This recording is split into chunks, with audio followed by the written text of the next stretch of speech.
professionnelle depuis que vous avez fini l'internat? L'internat, en fait, moi je suis médecin étranger, donc j'ai dû valider l'autorisation d'exercer et puis l'inscription en médecine à l'ordre des médecins. Donc voilà. D'accord. Vous avez commencé quand en France? J'ai commencé la médecine en 2000. Je suis arrivé en 2001, j'ai eu le poste en 2006. D'urgentiste, hein. Ouais. D'accord. Donc depuis 2006 à maintenant à Célestat? D'accord. Et qu'est-ce qui vous a motivé à devenir médecin urgentiste? Ben, qu'est-ce que je dirais, c'est voilà, la majorité de mes collègues se sont orientés vers la médecine d'urgence et puis c'est pour ça. D'accord. Voilà. Et depuis une dizaine d'années, quelles sont selon vous les évolutions majeures des urgences, que ce soit sur le plan technique, matériel, humain ou fonctionnel? Du point de vue évolution, bon, il y a eu quand même pas mal d'avancées, c'est sûr, dans la prise en charge avec des unités dédiées, des filières thrombolyseurs, Ouais. voilà. Donc, oui, mais le problème demeure par rapport après la prise en charge Ah oui, bon, aux urgences, voilà. ouais, ça après Voilà. je vais en parler. Et de quelle manière la charge de travail a-t-elle évolué au cours des 10 dernières années? Ben, un nombre croissant, hein. Ouais, on ressent quand même Physiquement et mentalement, ça? physiquement et mentalement, parce que moi au départ je faisais les Ouais. 24 heures. Là, vu les conditions, Ouais. je fais que, voilà, soit journée ou nuit, D'accord. pas 24 heures d'affilée. Et même si le temps horaire a diminué avec les réformes récentes, ça reste quand même Ah des oui, conditions oui, mais dans tous les cas on dépasse largement les horaires, hein, ouais, ça qui c'est sont sûr. Voilà, recommandées. Ouais. qui sont recommandés. Et considérez-vous qu'il y a eu des changements dans la prise en charge des patients du fait de l'augmentation du nombre de passages? Oui, je pense qu'il y a eu quand même pas mal d'évolutions, les mentalités ont changé, la prise en charge est beaucoup plus voilà, centrée, plus carrée quoi, que il y a quelques années. Enfin bon, c'était à mes tout débuts peut-être aussi, je n'apprenais pas tout ce qui se passait, mais là je vois que voilà, la prise en charge est quand même optimale et puis avec la nouvelle formation de desk d'urgentiste, je pense que ce serait encore de mieux en mieux quoi. Okay. Et au fil des années, pensez-vous que le rôle du médecin urgentiste au sein de l'hôpital a évolué dans les 10 dernières années ou s'il est... Pour moi, non. Enfin, j'ai pas vu de changement, en tout cas les mêmes missions, il n'y a pas eu... de... C'est toujours les mêmes missions, il n'a pas pris une importance plus grande ou moindre Non, enfin, il y a des endroits là où j'étais dans l'Ouest, oui, la charge de travail avait augmenté, c'est pourquoi j'ai préféré partir, parce qu'en plus des urgences, des l'USC, des bus mieux, vous avez à gérer aussi l'unité de soins continu, parce que voilà, ça devient un peu lourd, quoi. D'accord. Donc, voilà. Et comment a évolué le rapport avec les patients dans les 10 dernières années? S'il a évolué. Hein. Oui, bon, c'est toujours un peu délicat. Les relations, pour moi, restent quand même assez bonnes dans l'ensemble. D'accord. Elles ne se sont pas tendues. Non, non, dans l'ensemble des cas, il y a des extrêmes, c'est vrai, où voilà, il y a des insultes, il y a des trucs, mais bon, c'est vraiment limité à un petit nombre, quoi. Et puis c'est des gens qui peut-être ne sont pas dans leur état normaux, quoi. D'accord, oui, Voilà. c'est sûr qu'avec la maladie. Voilà. Et comment a évolué les relations avec l'ensemble du reste du personnel, que ce soit les infirmiers ou les urgentistes? Très bien. Ça, même s'il y a plus de passages, il n'y a pas de problème, Non, c'est resté... non, on arrive à gérer, voilà, et puis par moment, arrive à détendre un peu l'atmosphère en faisant quelques petites blagues pour, voilà, pour, baisser la pression voilà, un peu. c'est mieux quoi, voilà, discuter, et puis quand l'individu est fatigué, on sent quand même qu'on essaie de lever un peu le pied pour lui permettre de souffler un peu, oui, c'est toujours bien. Et avec les autres services de l'hôpital, les relations, elles ont évolué comment? Ici, quand je suis arrivé, c'était quand même un peu compliqué. Ouais. Au départ, avec les spécialistes, pour faire sa place, quand on n'est pas connu du milieu, effectivement, le temps de s'asseoir, voilà, de faire ses preuves. Faire ses preuves, c'est un peu compliqué. Donc, mais bon, là, dans l'ensemble, ça se passe super bien. Et pour la gestion des patients qui doivent aller dans les services, non, il n'y a aucun problème. Quand j'appelle, j'ai souci de l'admission des patients, sauf s'il n'y a pas de place, bien sûr. Oui, alors ça, il ne peut pas inventer. Non, ça c'est pas super bien. Ok, très bien. Et comment décririez-vous votre relation avec les médecins généralistes de votre secteur? De ville. Les médecins, ouais, les Ouais, médecins. ben, c'est ce que je disais à Karine tout à l'heure. Ben, enfin, je ne sais pas si j'ai le droit de prononcer. Vous Ah, vous pouvez pouvez, de toute façon, tout enlever, est anonyme. Hein, là. enlever le nom que Ah j'ai oui, tout est cité. anonyme, vous inquiétez pas. Voilà, le nom que j'ai cité, vous pouvez l'enlever. Oui, moi, depuis que je suis là, moi, j'ai connu un seul médecin généraliste. Les autres, je ne connais pas. D'accord.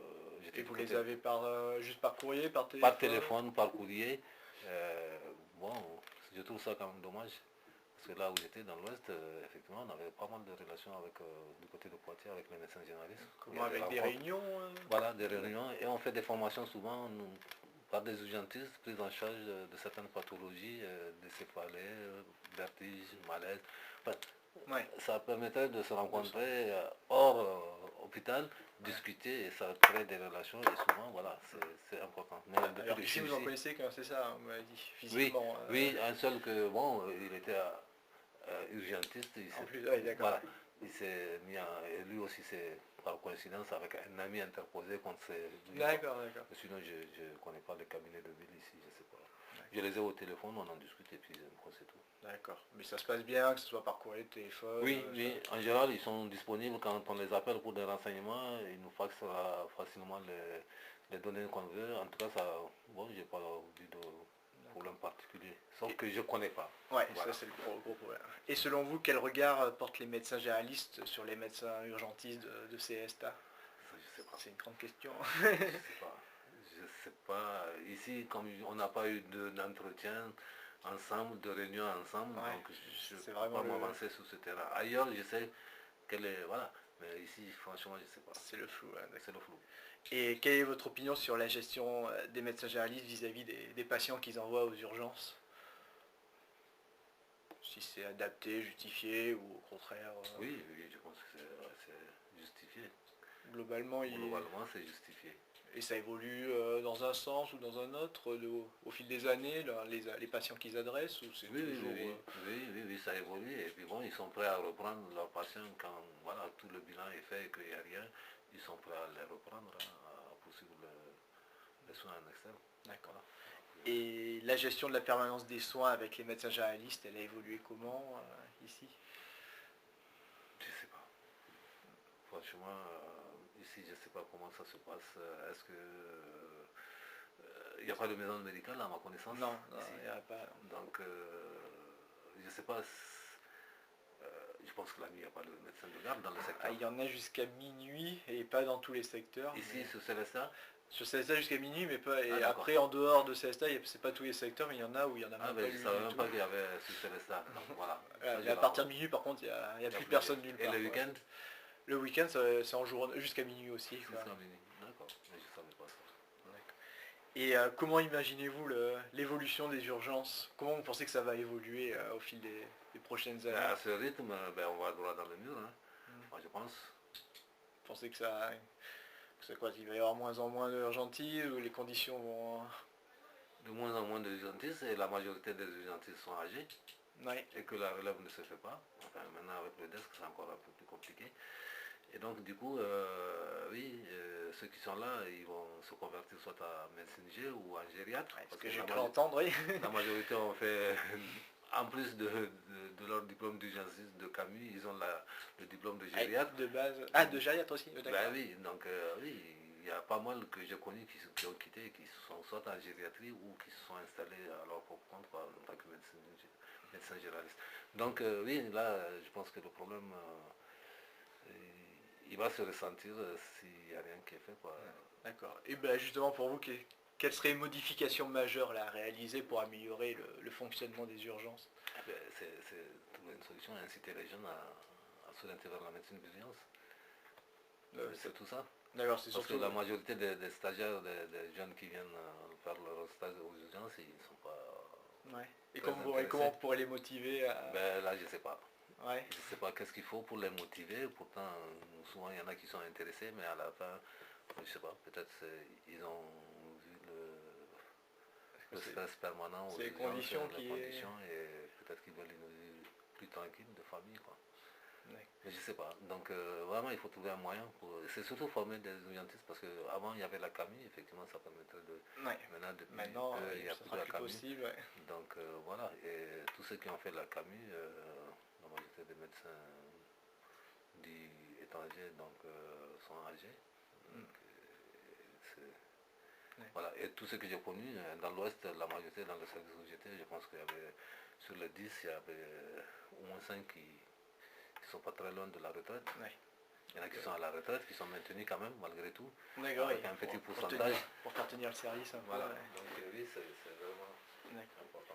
Et pour renforcer, on en a déjà un peu parlé, mais les relations avec les médecins généralistes du secteur, ce qu'il faudrait faire, C'est ce que plutôt organiser des réunions c'est surtout ça, ouais, de formation, ou voilà, régulièrement pour voilà, au moins une fois dans le semestre, qu'on puisse se voir, discuter. avoir un contact physique, quoi. Ce serait surtout Contact ça. physique, connaître les gens, et ça crée beaucoup plus de facilité. Et voilà, quand je sais que Par je téléphone. connais le médecin, Ouais. il m'appelle, je sais que bon, voilà, je sais qu'il va m'adresser un cas sérieux, et voilà.